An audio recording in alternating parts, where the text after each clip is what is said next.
ایک عابد بقدر کفایت رزق حلال کماتا اور باقی وقت اللہ کی عبادت میں گزارتا تھا۔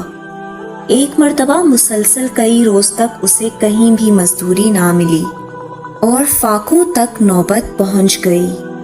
وہ خود بھی بھوکا رہا اور اہل و عیال بھی بھوک کی مشقت برداشت کرتے رہے۔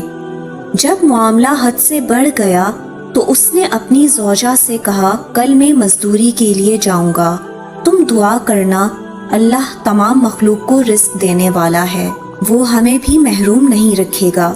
تو اس کی بیوی نے جواب دیا کہ ہم یقین کامل سے رزق کی تلاش میں نکلیں گے اور کوئی نہ کوئی راستہ تو نکل ہی آئے گا۔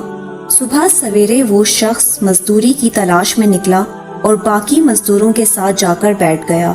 ایک ایک کر کے سارے مزدور وہاں سے چلے گئے، لیکن کسی نے بھی اس کو مزدوری کے لیے نہ بلایا۔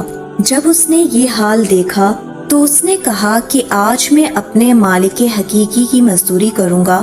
چنانچہ وہ دریا کے کنارے آیا اور وضو کر کے نوافل پڑھنے لگا۔ شام میں گھر پہنچا تو اس کی بیوی نے پوچھا، کیا تمہیں مزدوری ملی؟ اس نے جواب دیا، ہاں، میں نے تو آج بہت کریم مالک کے ہاں مزدوری کی ہے۔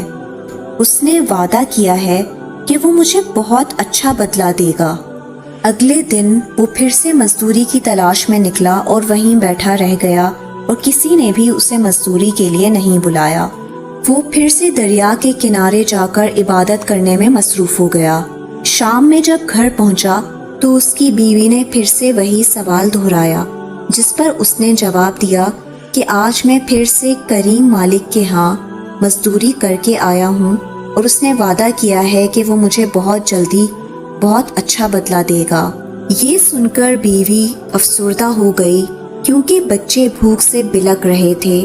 اس تکلیف کی وجہ سے وہ رات بھر سو نہ سکا۔ اگلے دن پھر سے وہ وہیں بیٹھا رہا، اسے کسی نے بھی مزدوری کے لیے نہیں بلایا، لیکن وہ اپنے رب کی رحمت سے مایوس نہیں ہوا تھا۔ جب شام میں وہ گھر پہنچا تو گھر کے پاس سے اسے کھانے کی خوشبو آنے لگی۔ وہ حیران ہو گیا کہ میرے گھر میں تو کھانے کے لیے کچھ بھی نہیں تھا، تو یہ خوشبو کیسی؟ جب وہ گھر میں داخل ہوا تو دیکھا کہ خوشی کا سماں ہے۔